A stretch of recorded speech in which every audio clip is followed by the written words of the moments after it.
Hi, I'm James from Chaosium. I sat down with Mike Mason and we talked about pacing in Call of Cthulhu.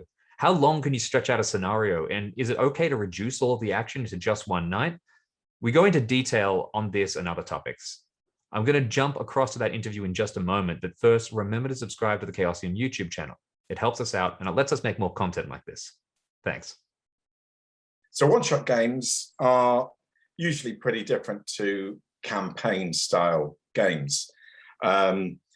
Campaigns, you have time to pace things out. You have time to really kind of fully develop the player characters and the NPCs and the scenes and the plot and the environment. Whereas a one-shot is very kind of distilled into, 1, 2, 3 or 4 hours, or maybe 6 at most. So it's much. I tend to think of one-shots like a horror film. There's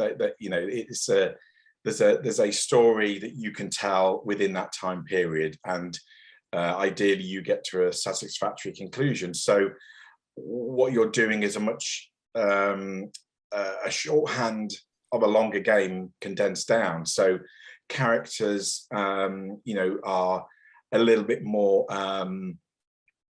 in your face. They're a little bit more kind of quickly defined. They tend to be based on not so much stereotypes, but kind of familiar hooks. So you can immediately say, well, you've met this old professor with a long beard. He's got glasses and they're hunched over and that, and you've immediately got a very kind of shorthand impression of who the NPC is. And you're not going to say a lot more about it. You've got enough for the players to kind of understand that character is different to the page boy, who is short and nimble and lively. One's a young lively guy, one's an old slow guy, and that's kind of all you need for a one shot to some degree. Obviously you can embellish a little bit, but you're not going to spend too long doing that because you haven't got time. So in that kind of sense, you are, brevity is your friend in a one shot. And so pacing wise for a one shot, it's very much kind of, hitting the beats of the scenario, and really, you're kind of reacting off the players, but you are kind of feeding the beats of the story to them. So there's not, there's not a lot of like downtime. It's very much, okay, we move to the next day, move on. We move, you're going to go to the museum. Okay, we're at the museum. We forget about all the getting to the museum and all that because it's not interesting. So go straight to the scene, as it were, and start scene, end scene, move to next scene. Whereas in a campaign, you may elaborate on all those in between bits if that's the kind of game you and your players like. I mean, you don't have to. You can be quite sharp and quick with a campaign as well, if that's your style of play. But a lot of groups like to spend the time to kind of immerse themselves more in the characters and setting in a campaign style play. So the pacing becomes potentially a lot more player driven. So it's a case of, so what do you want to do today? Well, we've got 3 clues. We're going to explore this clue and maybe that clue if we get time. And then you say, okay, so are you heading straight to the clue today, this the location that you know about? And the players will go, well, actually, before we go there, what we want to do is we want to go to the shops and we want to buy this stuff, and we want to go back to a clue we went to yesterday because we think there's something we missed or whatever it may be. And so it's more player led to some degree. And so and obviously, I know that the players are completely wasting their time, that there's no clue. They got all the clues yesterday, but they want to explore that and they want to kind of, come up with some new ideas. And that might actually lead to something interesting play. So you kind of go with it. But, it does vary by play group and keeper, because, I tend to, if the players are, waste 4 hours, it's kind of, well, can we get on with the game? But I mean, some players really like that. And so you kind of go with it. But so pacing is very much about ensuring that the plot is timed to what the group likes. if that makes sense. And there's no right or wrong answer there. It comes down to what your play style is. But in terms of details in pacing, characters learning spells, reading books, that kind of thing. Again, that, I mean, as the rulebook says, that's in the domain of the keeper. Now, the things that the reading times for a lot of the kind of mythos terms, we kind of give a kind of a baseline idea of how involved it is to read one of these books, and they're usually counted in weeks or months because they are, for various reasons, hard to understand and read. But that doesn't mean that that's the set rule. If the campaign or scenario, whatever, it requires the players to understand, the pertinent details from this book, but they need to do it in an hour or 24 hours, then that's fine. We're not saying they've got full comprehensive knowledge of the entire tome, but the information they need, they can glean out of it within a much shorter period. And so that pacing is in the control of the keeper and the plot. So that's fine, but it may be that you want to stick to the kind of the baseline numbers, and it's going to be 6 weeks to read this tome, and that's what you want that kind of to come across, and it's a hard job to do. So what happens in those 6 weeks? I mean, if it's me, I just jump forward 6 weeks and say, okay, so we move forward. So we've got 6 weeks time where you're not actually engaging in the plot so much. You're not chasing cultists. You're preparing the groundwork to do that next. So you say that there's a defined point of time that by the end of 6 weeks, you will have read this tome. You will hopefully have got this information you need. So what are the rest of you doing? And then maybe do a little cameo kind of thing about so they may go shopping, they may just rest, they may use the time to kind of heal wounds, recover some sanity, use that time to kind of connect with their connections to regain sanity. And then you may play out some little short cameos, so you have like an hour or so where you do this kind of little kind of cameo scenes across them all, including the the characters that are reading the tome. You kind of talk about them being up late at night and tired, and maybe they start to hear things in the background, but it's all kind of building atmosphere and that kind of thing. And maybe you drop a few kind of pointers to future clues as they're going around. You may say, well, you think you look around, you can't find any direct evidence, but you think you're being watched. Maybe if you keep out later, maybe you'll find some somebody's watching you, which you're kind of just preparing the ground for when they they find their their watcher once the 6 weeks is up, maybe.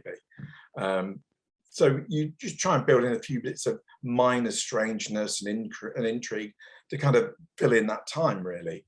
Other groups, like I say, we just say, well, we jump forward 6 weeks. You've done that. You've gone to the shops. You have bought the box of dynamite or whatever it is you're doing, and we move on now. Next scene, okay.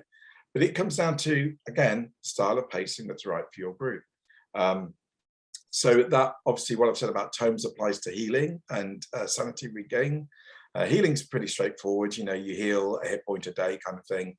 So it's very easy to say, well, you need to spend, 5 days really resting up. So, what you're doing, we're going to jump in the car and, drive over to Monty's summer house by the coast. And we're going to spend 5 days recuperating and use that time to relook at all our clues and work out what's going on and come up with a plan of what we're going to do next. So you again build it into the plot and make it kind of relevant. Sanity regain can be done through refreshing, connecting with your connections, your backstory. It could be that you get some private care or whatever, or check into some sort of health facility. Things like indefinite insanity. There are obviously means to recover from indefinite insanity, and but a lot of that is, you can do it by roles. You can do it by, saying you have done X, so therefore I'm judging that you are now, over the indefinite insanity. So when we start back into the main scene, you are recovered. It can just be a GM decision based on what has happened. So if the character has spent some time recuperating, by the coast, they've been with their friends or family, They maybe have done this, they've rolled their sanity against their backstory connection. Maybe they pass, maybe they fail. It doesn't really matter that they've done something to justify it that you feel is actually in the context of the narrative appropriate. And so, yeah, I'm going to say that, you can, delete the tick against indefinite insanity at this point. Maybe not. Maybe they've not done enough, and you don't feel it's warranted, so therefore you keep it on. But maybe next time you're going to be a bit more lenient. Say, yeah, okay, so now you're gonna lose that. Or it may be that they all love playing with their indefinite insanities, and it's really kind of helped develop their characters. You're going to leave them as they are. It really varies. There's no definite answer to any of this. But and obviously just cutting back to a one-shot style. Well, you're just going to speed all what I've just said up by 10 or 20 times. You're just going to say, you need to read this book. It takes 6 weeks. Okay, you've read it. 6 weeks has moved on. Now we start. You're wounded. You've lost 5 hit points. You're going to rest up, but he's going to do first aid on you and so and so. So I'm going to say that, you've got 4 points back by the following morning. It's not quite following the letter of the rules, but it's following the letter of the plot. And that's what's important with Call of Cthulhu. It isn't, no, it's not going to break the game if you decide that this morning that character got 3 rather than 1 hit point back. It's not going to break the game. All it means is the player is probably going to have a bit more fun because that character can do something. So, we're not saying they're miraculously healed, but we are saying they are to a point where they can actively engage in the scenario without sort of sitting at the table bored for the next 4 hours or whatever. So, it's use the tools you have to make the story work for you and the players. That's the whole point of role-playing games.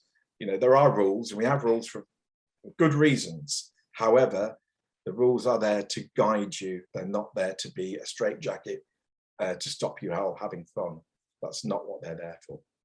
Follow the letter of the plot, not the rules. I really like that. And I can understand how it is important to really listen to each individual group and the needs of each individual group when you're determining that pacing. Let me flip the question on its head a little bit. In both of these examples we spoke about with one-shots and with these longer kind of games, you've talked about speeding up the pacing when necessary. What about when you want to pull it back? I know that when I started playing Call of Cthulhu and when I still play with newer investigators, I often find that in scenarios, some of the classic ones that take 2 or 3 days to reach their climax, the investigators are determined to stay up all night on the first night and try and solve everything as quickly as they possibly can. How do you slow things down when you need to? Yeah, slowing things down is a useful tip. I often find I don't need to, but it is a useful tip, especially as you say when a scenario is kind of engineered to take place over more than 24 hours. Obviously when you're playing a one shot, it is distilled down. So there's that sense of like, keep going, keep going, keep going. We keep going. However, you can build in breaks, and you just use logic and common sense and wisdom as the keeper by saying, okay, you have all now, the scenario started at 10 o'clock this morning. Let's say this all kicked off. It's now 4 a.m. You are all tired. There's no argument there. You are all tired. It's quite clear logically you would all be tired, especially as you've been running away from Bayakis and running up and down stairs and trying to do stuff quickly. So you're tired. So are you, so I would say, so I presume you're all now going home to bed, and then we'll regroup in the morning. And if they argue with me, I say, okay, that's fine. You can carry on, but everything now you roll is with the penalty dice because you're tired. And then by 9 o'clock the following morning, if they're still awake, they've been awake for 24 hours and they're going to start carry on, then I'm going to say, okay, at this point, if you're not taking a break, I will remind you that you're really tired, and every roll you now make is with 2 penalty dice. And then if they insist on carrying on, then it's 2 penalty dice, and I'm increasing the difficulty level by 1 step. So it becomes impossible, just like it is when you're tired. Now, it comes down to how, logical you want to be. 24 hours, 48 hours could be your cutoff point for being tired or whatever. But you're by saying all of this and mechanically imposing it, you are telling your players, stop. Now, the at some point, if they really take the biscuit and they've gone for 36 plus hours, 40, 48, even 52 even, and they just keep going, and they won't, they're making their rolls for penalties, but they're carrying on, then just impose a con roll with 2 penalty dice at an extreme success, and if they fail it, they fall asleep. I've never had to do this because it's never got that far, but I know there are some players that are keen to just push it, but there's your mechanical get out clause. However, as I say, just say you're all tired. I presume you're going to get something to eat now. I presume just bring up things from their life. Are you going back to your family tonight, or letting them know at least, or the family comes looking for them, the youngest son or the brother or the husband, tracks them down and says, what are you doing? You can use their family life, their personal life, to kind of pull them back if needs be, without it being overbearing, but just to kind of throw in some minor complication for the player that's based on their real life potentially. So there's ways to kind of do it that way, but often I just say to the players, out of character, your characters are really getting tired now. They've not eaten all day, they've not rested. Do you think they're in the best shape if they decide to break into the cult compound now and face resistance? Do you think they're in the best state to do that? And they all go, oh, maybe not. So maybe we should do it in the morning, or when do it when the vampires are asleep in the daytime, that kind of thing. And just remind them, because people get very kind of tunnel visioned into kind of, we can see the plot, we want to go, and they're all excited. So you don't want to kind of lose that, but you want to just try and wrap that into the larger narrative to kind of just slow pace things down a little bit.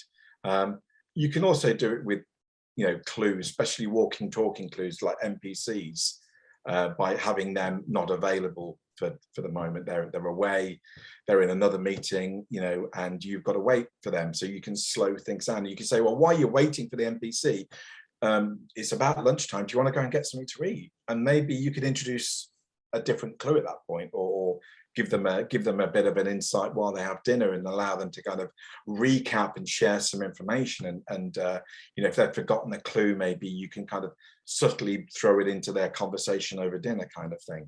So there's ways and means like that. The library's closed till tomorrow morning.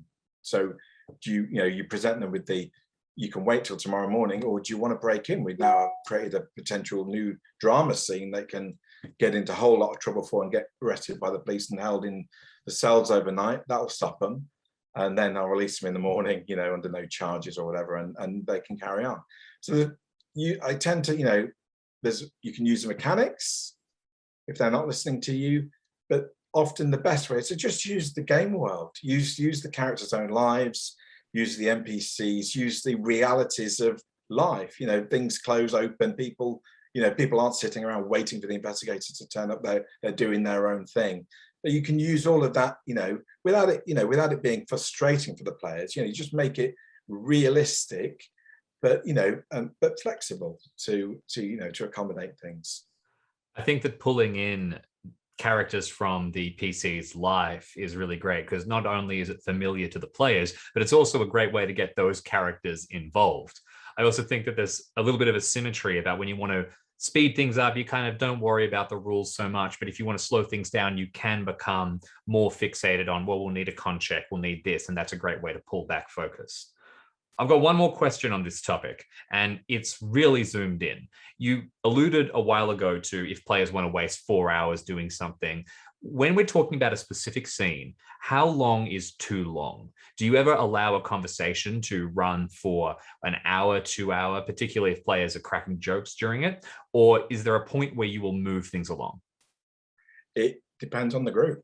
In a convention sense, with a group of or a group of people I don't know, not my home group, then I would be inclined to move things on. I'd just try to say, let's take a game break. Let's have 5 minutes, get a new cup of tea.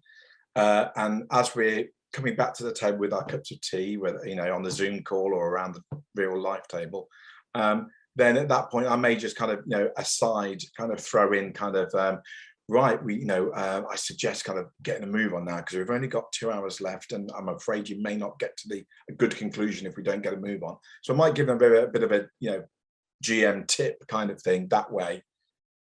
But, you know, the main thing, it's about communication. It's about getting a rapport with your players and reading the room and being able to kind of, you know, do it in game or out of game as the keeper.